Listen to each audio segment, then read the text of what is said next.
Hey, this is Tyler. So, about a month ago, a friend of mine, a guy named Zach, right here, he and I were at a preparedness expo having a conversation about some of the things that students and people online ask for the most. I mentioned that wild edibles and plant identification was probably one of the biggest things that I see both on my Facebook group and when I request on YouTube videos for what people are looking to learn. So having said that, he says, oh, I've got this really cool idea.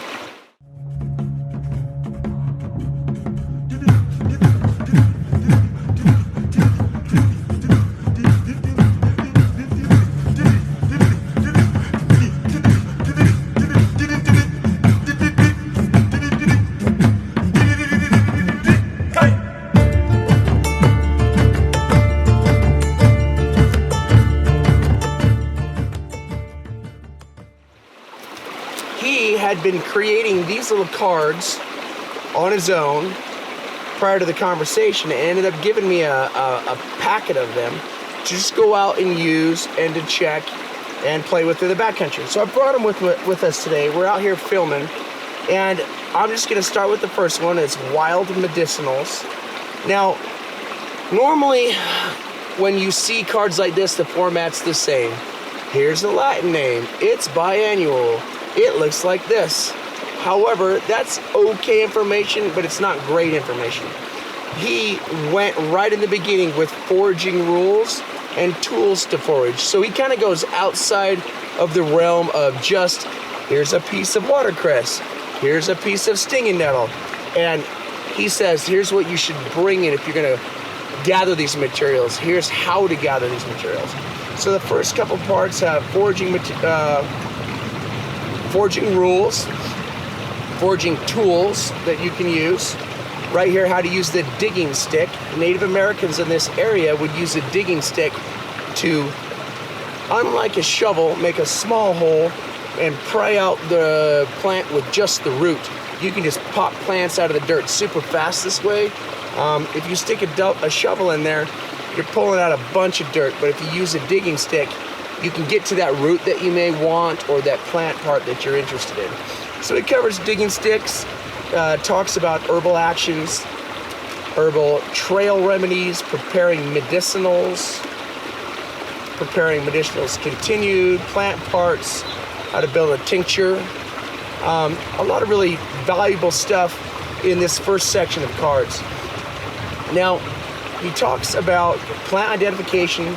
And the leaves, you got toothless, lobed, lance-shaped, and so forth, with a measuring device on the side right here so that you can kind of deal with sizes.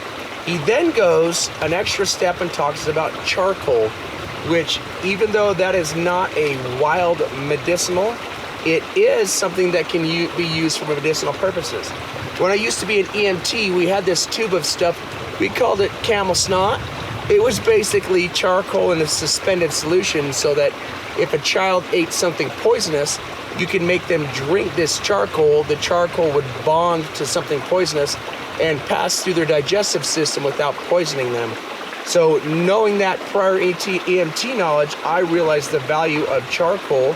And he goes into topical use, internal use, how to produce charcoals, and safety concerns.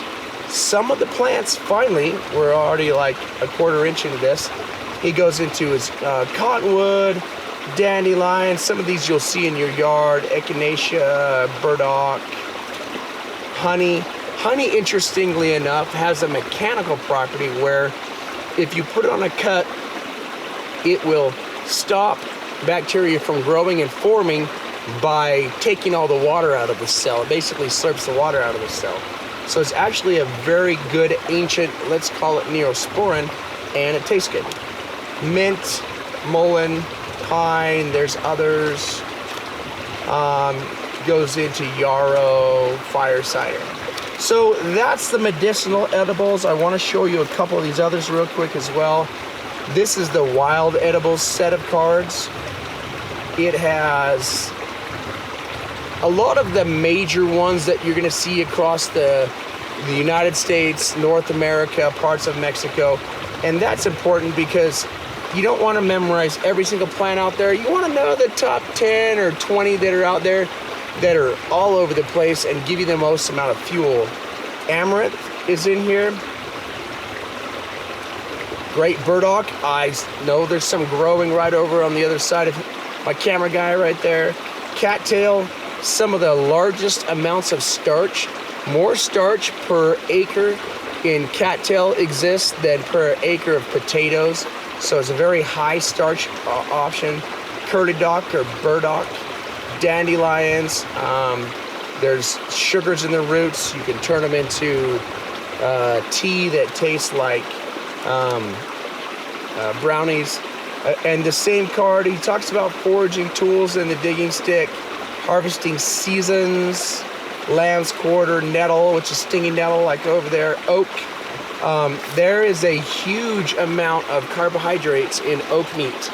All around me on this other side are scrub oak, and especially in the late fall and early winter, you can get tons of carbohydrates from just a couple hours of taking the meat out of the oak, getting the tannic acid out of it with a river, and putting it into a cake. I like to take my kids, we process a bunch of oak and then put it into pancakes, and it tastes amazing. Pine trees, plant parts, more identification, wild rose, there's more in here. So that is the wild edibles one, the bush medicinal one, the volume 2 and volume 3 are wild edibles as well. So it gets into more depth. And instead of going through every single one, I want to talk a little bit about why. We have a tendency to get out in the backcountry, not always bring our books with us, or our books will get wet or fall apart or bust away, or we'll be in the backcountry and think, gee, I wish I would have brought my book. But if you get a little deck of cards like this that you can throw in your backpack, you can throw in your survival kit, you can put in a medical kit, whatever you want, it just seems like a smart answer to me. Now, I don't make any money for this. He gave me the cards. He's a friend of mine, Zach Baker right here. If you're interested in these, buy some. If you're not, get educated either way. I'm going to leave the link to where you can buy these underneath this video. And if you've got comments or suggestions, let me know. You've got questions, let me know. And thank you for watching.